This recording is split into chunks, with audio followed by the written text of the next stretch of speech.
3 hours of the regular show on terrestrial radio, and you wanted a little bit more, so that's why you found the Gun Talk After Show podcast, where we saved all the best things that we can't say on regular radio. Now here's Tom, Michelle, and Jim for the Gun Talk After Show. Holy cow, that was a fun day. That was interesting. Hey, welcome to the After Show. I'm Tom Gresham. We have Michelle Cleland and Jim Kinsey here. Hi, guys. Hello. It was a little bit interesting today, was it not? Yeah, you were all over the place today. It was quite fascinating. Never a dull moment. That's me all over. As a scarecrow said. Oh, my gosh. Yeah, the whole Benchmade knife story. Oh, man. I understand they got caught flat-footed. I get that. And honestly, I will say I think some of the criticism is probably not warranted, honestly.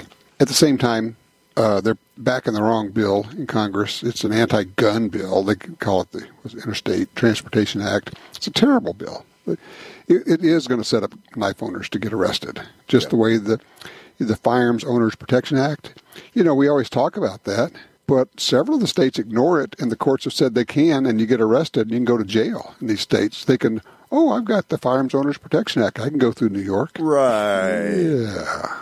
Good luck. And people check their guns. You know, they drive in from some other place and go to New York and fly out of New York and to clear their guns. And, you don't have the permit here. Boom. They call the police. They put you in cuffs and take you away in the airport. You know, it's interesting to hear the description, the rebuttal, the explanation. And look, I give them credit for being willing to come out here and explain it. But I honestly also don't think that they get it. They don't understand, the folks at Benchmade. I don't think they understand why people are angry about this. I think they have one soundbite prepared. Mm-hmm. And that's what they're going to stick with, that, whether right or wrong. And they obviously think that they're doing the right thing. I mean, they have, information available, but it's going to make it hard for Benchmade dealers. They're the ones that are going to take the hit, and ultimately Benchmade may. Mm-hmm. But the dealers, in the meantime, if anybody has paid attention to the lip service on the Internet, I mean, some people do and some don't, quite honestly. Right. Sure. It'll be interesting to see how this plays out for them. If you're a dealer and you're sitting there with 50 Benchmade knives and you got some serious money tied up in those things, and all of a sudden sales just drop off, you're going to be hung out there as well. Right. They're not anti-gun. No. They're not. I don't think anybody. I think they just kind of are clueless. Mm-hmm. And it's, I guess, maybe the lesson here is to offer up to anybody who is in any form or fashion involved close to the firearms industry, or if you sell to firearms owners, gun owners, you can't just operate normally. You have to make this part of your operating procedures and your mindset and your culture of what are we doing for gun rights, for gun owners. We need to be visible about this, and we also need to police everything we're doing, including our political contributions, to make sure we're not exposing ourselves to this kind of thing. Right. I was just going to say, you hit on that point exactly where it needed to be during the interview, because you said you are found to have only provided funds for the Democratic Party. Mm-hmm. And his response was, well, they're the ones in power. Well, that's because you fund their ability to be in power. Yes. I mean, and that's the bill that they're proposing, and that's the one that you're behind, because they say, hey, this is good for you. And, I don't know how much people read into things or understand the whole validity of laws, when they're pushed through. But it's concerning. Well, I look at it and say, look, if Dianne Feinstein is okay with your bill, then it's a really bad bill for us. Well, and are you still on the Knife Rights Board? Yes, I am on the board of Knife Rights, yes, which is the group that put up the Knife Owners Protection Act first, and then this trade group, ATKI, American Knife and Tool Institute, they said, hey, we need to have something like that. So they came up with this ITA. First, they copied the verbiage, and then when they said, well, gee, this is going to be hard to get past, they said, well, just keep dumbing it down and taking stuff out and make the Democrats happy, because we've got to remember, their lobbyist firm they were using, that both Benchmade and ATKI uses, is pretty left-leaning. I mean, their biggest client was Planned Parenthood. And that's the world that they move in. They kept saying, if you're going to get the Dems in, you got to take that stuff out. And instead of saying, no, that's what this bill is about. Without that stuff, we don't have the protections we're looking for here. They go, oh, okay, we'll just do that too. And I kind of get why they're giving money to Democrats. I mean, sure. For their product. But there's a lot of companies that give to both. Yes. And they could at least do that, I would think. Right. Yes. And the other thing is they say, well, we offer discounts. Okay, show me your canceled check that you gave to the NRA or the Second Amendment Foundation or somebody. Are you on board with any of this stuff? If you're going to play in this world, that's a line item. That's got to be a line item in your budget. Well, you really wonder where the culture war is, because you had a caller that, I don't know, followed that up shortly and said, you can't be pro-citizen and pro-law enforcement at the same time. So I don't understand the complexity of what they live every day. I understand the severity of the laws that they've passed. Yeah, but I don't know that that's true. You can't be pro-law enforcement and pro-citizen. I mean, first of all, law enforcement are citizens, and I understand that sometimes law enforcement gets out of control. That's a reality. We get that. But that doesn't mean that you end up being anti-law enforcement. Well, they say that's concerning as a culture issue. Right. It is. What was the story I just put out? This guy who's a 23-year-old self-described Marxist is telling the sheriff of Spokane, Washington, who says he's not going to enforce these draconian gun laws there. There have been a number of sheriffs who said, no, we're just not going to enforce those. So this 23-year-old guy on the web says, I am going to shoot you if you do not enforce these gun laws. Going, wait. This is the tolerant left? What? And obviously he's been arrested at this point. Yeah, I would hope. But you're going, okay, this is and I'm sorry, but this is your whacked out crazy leftist who says, I'm going to shoot you because of your views on guns and that you won't take guns away from citizens. This being from that group that wants to save just one person. Right. If it saves one life, it's worth it, except that we're going to take your life because you're... Well, part of that is the whole marginalization of gun owners. You are actually somewhat slightly less than human. And if you demonize people enough, you're going to get some of the friends who say, oh, I guess we'll just start killing them. I mean, look at what happened with Steve Scalise. You get the crazy guy that comes in there and says, for those who don't remember, this guy who ended up shooting the congressman actually asked somebody at the ball game, are those Republicans or Democrats? He said, well, they're Republicans. He said, okay. And then based on that, he went and started shooting them. Mm-hmm. On a happier note, we got to talk to somebody from the AMU. I know it. You being, you're closely aligned with the AMU. Seem to be, yes. You can't seem to be able to get away from it. Husband and son, both. Right? Yeah. What a distinguished crew, all of them. They are impressive. All of them. Well, think about the ones we know. I mean, you think the ones we all know. The Julie Gollop. Mm-hmm. Yeah, exactly. Max Michel. Mm-hmm. It just goes on and on. David Horner, obviously your son, Ben. The training, the environment, the culture. And I don't know if it's that they make them that way or they have to be that impressive in the first place to get in and qualify on the AMU. Or both, actually, a little bit of both. Well, those people who may not know, they have to earn the ability to wear that black hat. They have to shoot very specific scores to earn that hat. So that hat doesn't come along just because they're at the AMU. You don't just get to sign up for the AMU. Yeah, right. Yeah, sign up sheet. Right. So I never thought he'd get to air. She was talking to him off air on the phone. Yeah, blah, blah, blah. I'm going, God, the interview's in 30 seconds. Come on, so wrap you this guys up, are talking because you know so many of the same people. It's incredible, everything that they do, all the training that they do, all the areas of life or all the areas of shooting that our callers and listeners are faceted in, I mean, they are everywhere, and it's awesome. We're talking about David Horner is the fellow we're talking about in case somebody just pops into the after show and goes, what are you talking about? Oh, yeah. Earlier in the show, we had David Horner on, formerly of the AMU, now shooting professionally for SIG, and just tearing it up. I mean, probably the best, I would say, probably the best multi-gun shooter in the world. And I mean, I do remember when he was a kid, and when they're on the AMU, a lot of them are really our kids. Right. And people are going, have you seen this Horner kid man, this guy's good. He's impressive.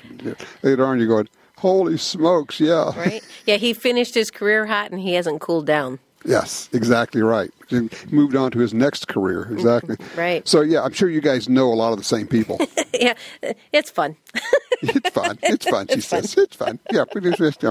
Well, yeah, for those who don't know, your son is part of the AMU and your husband was. That's correct. So, yeah, you get to come to it honestly, as they say. They are. I truly, they are the home of champions. That is their logo, and that's what they are. Is that what they call the AMU? Yep. Home of Champions. Home of the champions, yep. Now, they're in Fort Benning? Yes, yep, they are. Yep, okay. Yep. Where it never gets hot and muggy. Right? You should know this, yes. Jeez Louise. I'm sweating all over my gun, Sarge. Yep, you get to clean it up, too. Right. Oh. You got to be able to hold on to your gun while you're sweating. Right. Because you're just going to be shooting all day. And for those who don't know, they don't just shoot. They also train. They do, yeah. They train, they take these skills that they develop of shooting fast and shooting accurately, and then they go work with, for instance, snipers and special forces, SF guys, and people like that to say, look, let me show you how to shoot faster, to get bullets on target faster, which is really what it's about. That's what these guys do. Right. Guys and gals. I should say guys and gals. Cause it's true. There's a lot of women. A lot of women on AMU, yeah. Mm-hmm. And same deal. Every single one I've met has been exceptional. They're just a really nice people. Well, your son accepted, because, of course, you have to make allowances for the family. So there it is. Yeah, everything except his last name. He's a great guy except for that last name. Oh. Yeah, that's right. If you could overcome that, Can't shake it. Yeah. Oh, boy. All right. Tell you what, take a quick break. We'll come back. We've got some guns to talk about. We're going to get a range report from Jim again. Same one every week. Something like that. Jim again.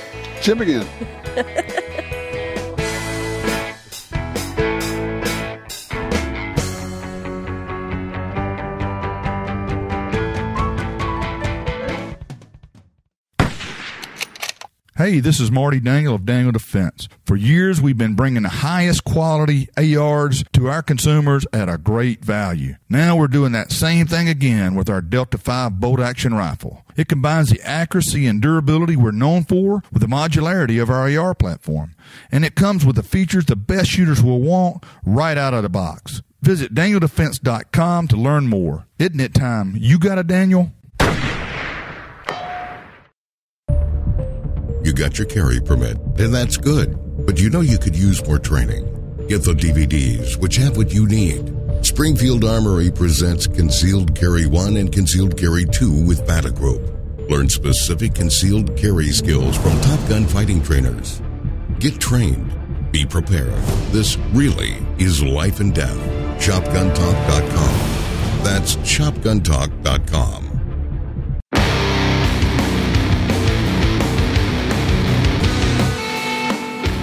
Okay, back with you here. Well, yeah, I mentioned that Jim's got a range report. I think we probably should just put this on a loop. So tell me about that 4570 that you won. How's that thing shoot?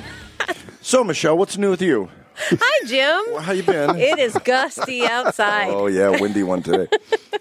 Guess who didn't get a chance to shoot it yet? Was that because the winds are too heavy? It didn't... Yeah, that's it.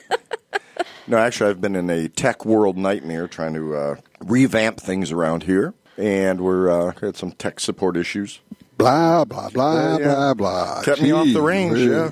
Man. I wish I had something more exciting to tell you, like, I was on a cruise across Do you not have a window? You could just, flip open the window and shoot out the window. Do something. Let's just make it go off. Well, as a matter of fact, I'll be right back here. Yeah, I don't have a valid... I have a valid excuse, but it's not a very exciting excuse. Life gets in the way of stuff. Well, have you at least, taken it out and held it? Oh, yeah. I sleep with it. Okay, that was just too that was a new level, yeah. I sleep with it next to me. How's that? Okay, too late. Still. I'm sorry, it's just way too late. That's just out. That's out there now. Okay. Did you make your way to purchase ammunition? No. Okay, so that would be step 2. So even if you end up with free time, it's not going to help if you don't have anything to shoot. You can dry fire. But I did learn I can put 32 ACP in my LCR. That's true. Now, that was new. I did not know that. I'm embarrassed I did not realize that 32 ACP was semi-rimmed. Was that a nice skirt there? Yes, it is. You effectively moved us away from the 4570. Oh, wait, but we just landed back on it. Oh, damn it. Oh, and then we had the, I don't know, I realize I get a little bit worked up, but when people say, I don't want to belong to the NRA because I don't want to be on a list, I'm going, then, grow a pair, stand up, be counted. I mean, give me a break. You're in hiding then. You're telling me that the Second Amendment is not important enough for you to stand up and be counted? Oh, it just drives me crazy. But they'll be aggressive in conversation with a pro supporter. Yeah, you're right. Or hide behind their keyboard on Facebook. Yes. Or sit there and badmouth the NRA. Well, I'm not going to belong to the NRA. I belong to the GOA. Really, Of course, if you don't want to be on a list, you're not going to belong to any of them. So you're not even contributing there. It is. I would just say this: choosing to not belong to any of the gun rights groups because you don't want to be on the list is cowardly. It's just cowardice. And I think all the way back to the Declaration of Independence, and they said, we pledge our lives, our fortunes, our property. They weren't kidding. It was we understand that this basically tells the British that we are declaring war with this. Soldiers of the nation. And this is a treasonous act on our part to sign this document. We get that. And then they stood up and they signed this document.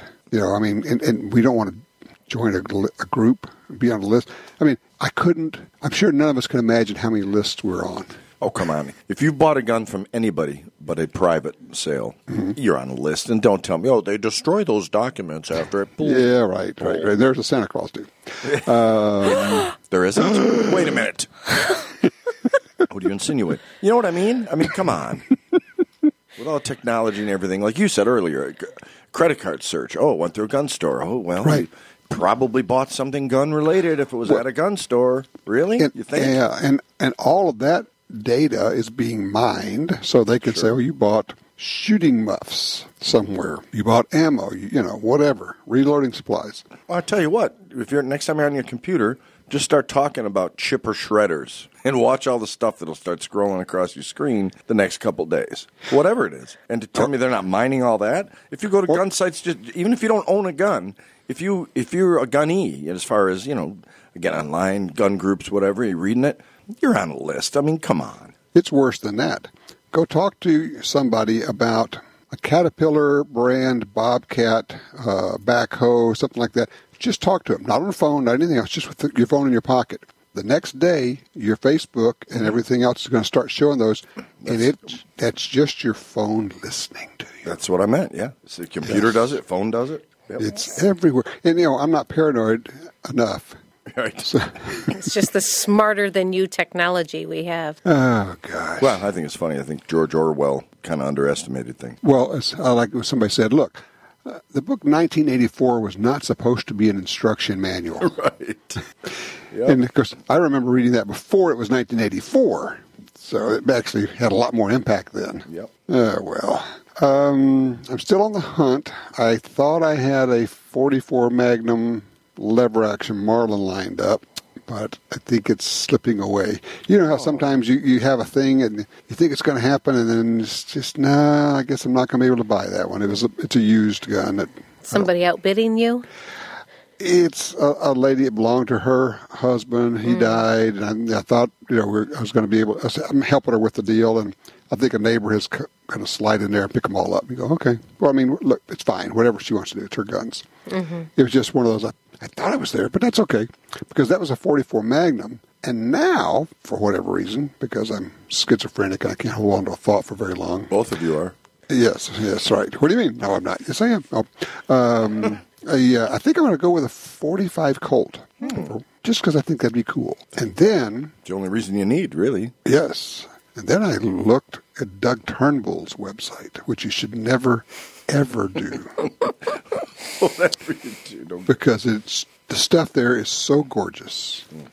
The most beautiful, color case hardened, a 45 Colt Winchester lever action takedown. Wow. Yeah. Covering a lot of bases there. Yeah. Now it's only $3,500. Just do it. Yeah, but that's for one, Tom. It's only, that's right. If you had volume deal. But you were going to get the matched pair, right? The consecutive serial numbers, of course. Sure. Yeah. I always like it. Somebody says, just do it. It's just money. Yeah, but it's just my money. You get paid on Friday. It's all right. Just write every a other check. Friday, You got maybe. checks, you got money. That's right. There's still checkbooks in the check account, right? In my little bank. Does anybody actually use checks anymore? No, rarely. Rare, yeah. Yeah, rarely. The highlight of the day for me today was the revolver guy. Yes. He was cool. He was. Because so many people, I mean, and I'm guilty of it too. I mean, I have, 4 revolvers. I rarely shoot them. I shoot the 327 more than any of them. But, I've got a 686 that's just sitting there. I haven't shot it in 4 years, 5 years. It's a great revolver. The 686 It's great. is a great gun. It's the big one, 6 3/8 or whatever. It's a monster. Oh, okay. It's a big one. I would never carry it, but it's fun to shoot and have other people shoot. Just have it. You could carry that in a dirty, hairy shoulder holster rig.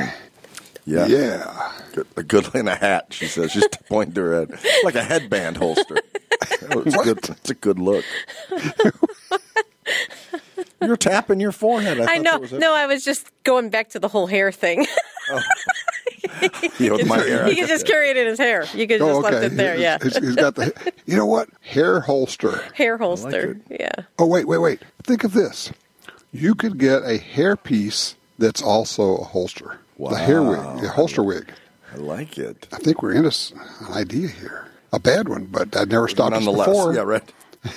Just as long as they're not powdered wigs, we're okay, right? Ooh, I mean, you don't want the talcum on Well, there. you could do that, but then it has to be a flintlock. It's true. Different kind of powder. Set your hair on fire. Ooh. Yeah, not a good idea.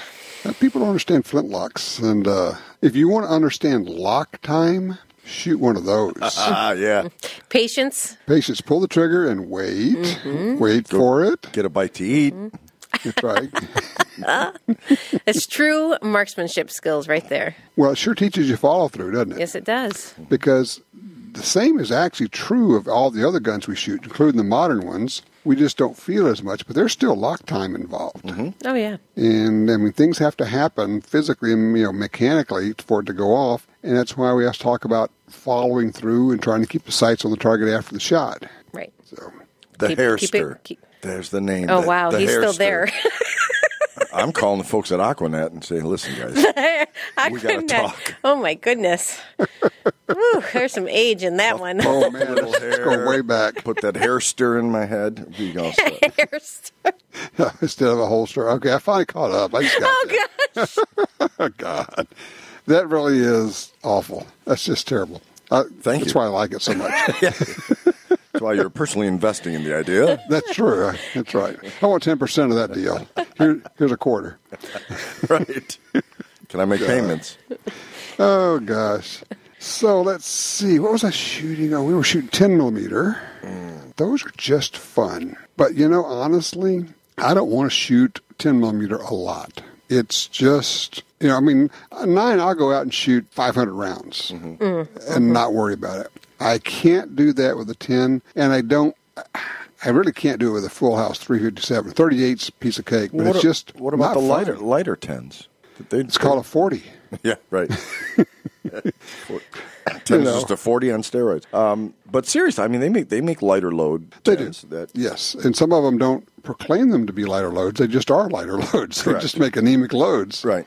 Some of the 10s are actually probably no more powerful than a 40. Right. Now those you could shoot, a little longer. Yeah, the 40 is one of those that's, it's not a 9, it's not a 45, but the truth of it is it's actually a really good cartridge.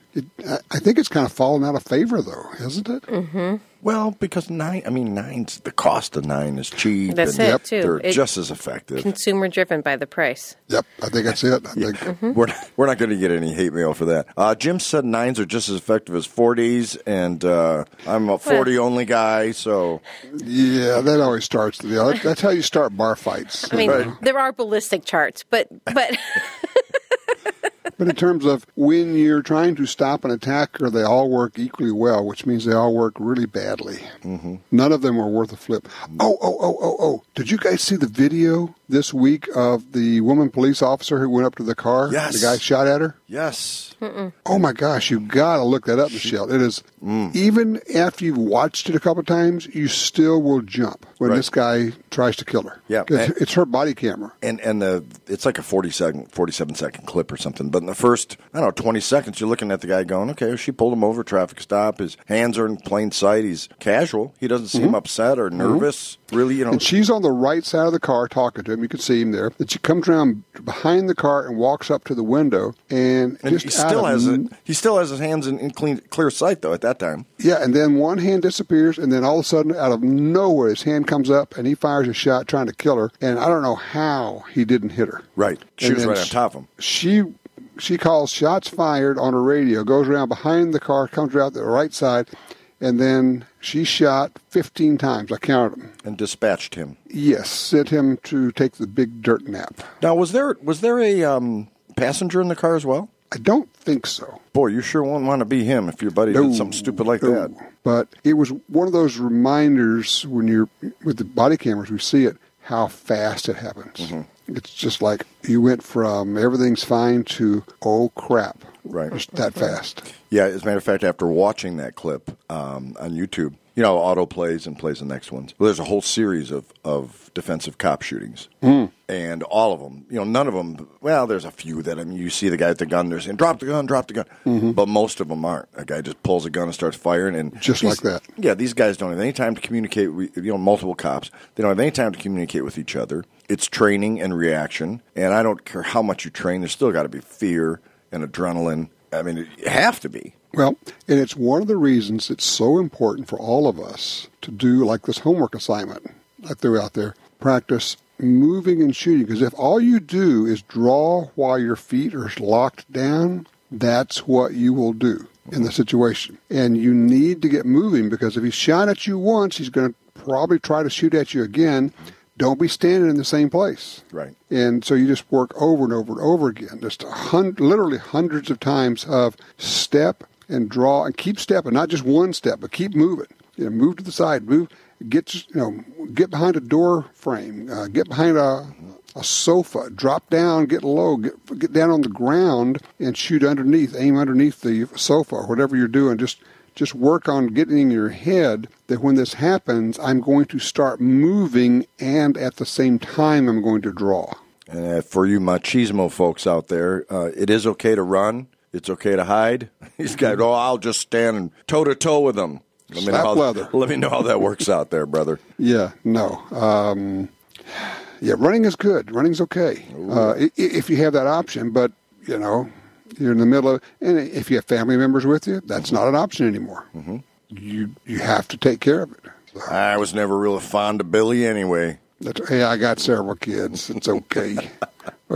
Although I'll lose that tax dodge, I might as well go back and engage. Well, it's just part of it is mindset, but a lot of this is really, and I'm as guilty as anybody. You practice drawing while you're standing there, right? That's what we do. It's a problem. It's like, Michelle, it's your range. It's like a typical range. It's not set up where you can move while you're shooting or draw and move. Right. I mean, we don't even want somebody to draw, quite honestly, just because you're never certain of control. And people, you have to be disciplined to have that finger when you draw, slap it up against that slide and not on that trigger. Yep. And it only takes one accident.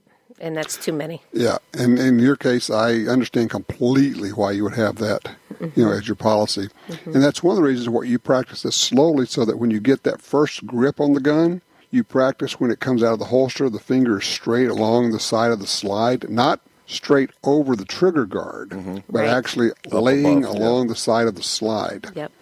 And then when you reholster, you do the same thing. You get the finger straight. I mean, when you're at gun sight or Thunder Ranch, their range commands, you draw, fire, and then they'll say, finger straight, holster. That is the command every time. Finger straight, holster. And it's just drilled into you to where you wouldn't consider holstering without having that finger straight when you do it. Right. I mean, it's the same way, even with some of these shotguns and rifles. I mean, you're out hunting, you have it on safe. I mean, you should have it. I do it with my cordless drill. I mean, I'm serious. Right? I know, and we all do that.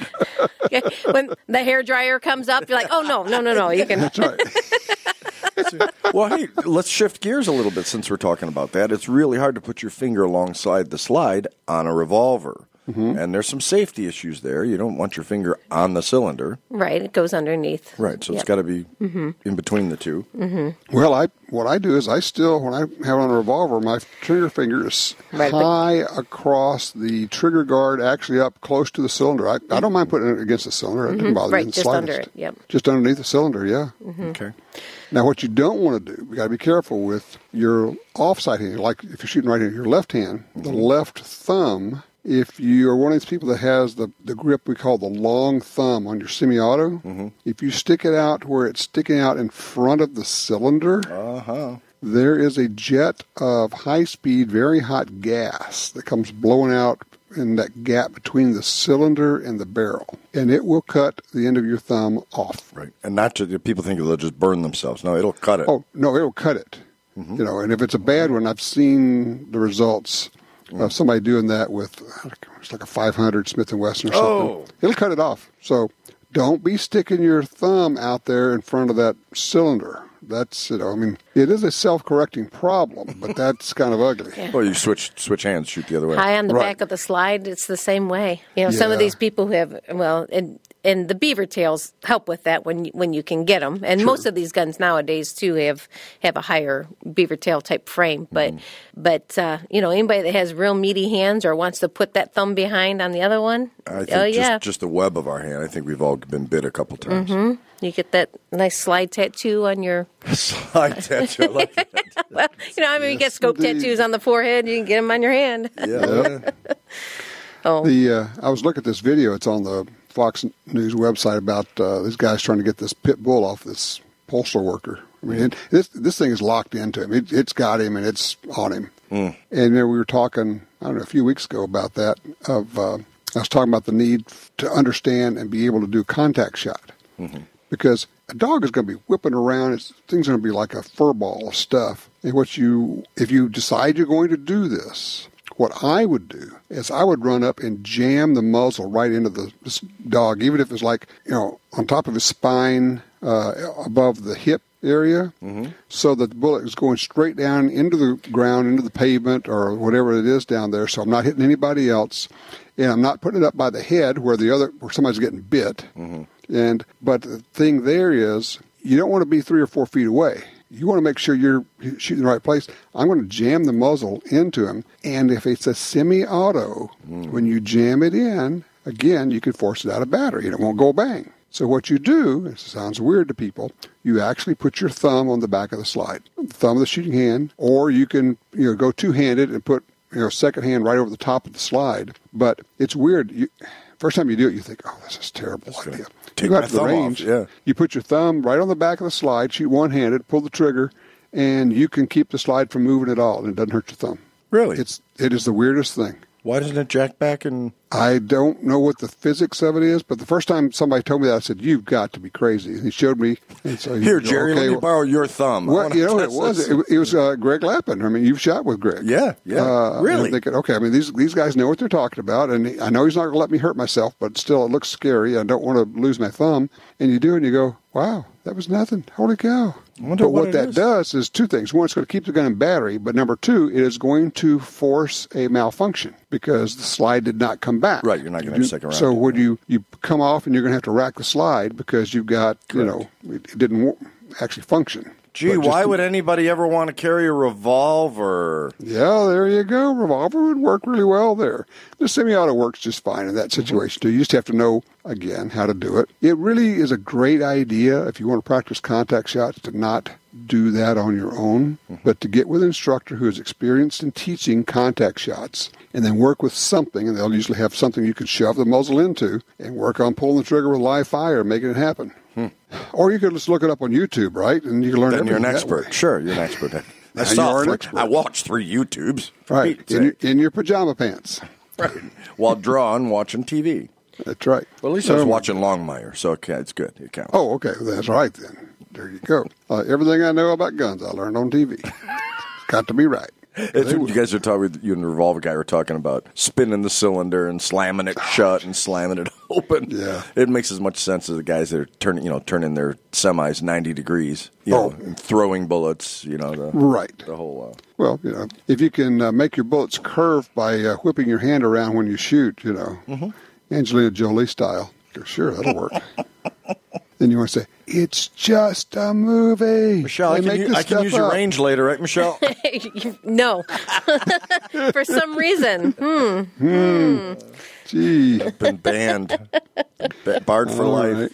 All right, well, we've given everybody their homework assignments. I hope some folks will actually do it. I think they would really find it to be useful, though. It's a pretty cool little drill to do. Just, move, draw, shoot, move, draw, shoot. But don't do it fast. You drill it slowly. When I was first starting to carry and working on that, I must have done 1,000 draws that were super slow motion. Just it's a 4-part draw, But by the time you're done, it's easy to do it correctly because you have drilled it so that at this stage I've got the grip, I've got my finger straight, then I'm pulling up straight up out of the holster, then I'm going to rotate by dropping my right elbow, and now the gun comes up, and now I'm going to press it out forward, and you just do that over and over slowly. It sounds boring, but it's actually not. Well, and it really is very applicable if somebody says, give me your wallet. Oh, you have been robbed by a sloth. Got the T-shirt. Oh, boy. All right, guys. Go find something. Jim, we're just going to keep embarrassing you week after week if you don't go shoot that gun. I know. And I earned that. I totally earned it. All right. Here's the deal. You have 2 weeks. After 2 weeks, we are going to simply take it away from you. As Charlton Heston once said. You're right. Well, you know what? It's okay because you don't have any ammo for it, so I'm not worried. Yeah, one day I'll find a concealed carry holster for that thing. It'll be great. He's going to go find... Your hairster's not long enough? That's right. He's going to get a Barney bullet to carry that 45-70 around in his shirt pocket. Right. Barney bullet. I got a 45-70 in my raincoat, and I got a 686 long barrel in my hairster. It's a good look. So, hairster.com, you already got that, I guess. I'm working on it. Might as well. Go with all the other silly URLs we have. Speaking of adding it to a list. Yes, I was going to say that, yeah. Not that you're on a list. I am the list. He owns the list. Have a good week, guys. See you, Tom. Well, that wraps up another Gun Talk After Show. But if you want even more gun-related stuff, don't forget to check out Gun Dealio. It's the app for Apple and Android phones that connects you to all the Gun Talk shows, plus even more. And we'll catch you next time for the Gun Talk After Show.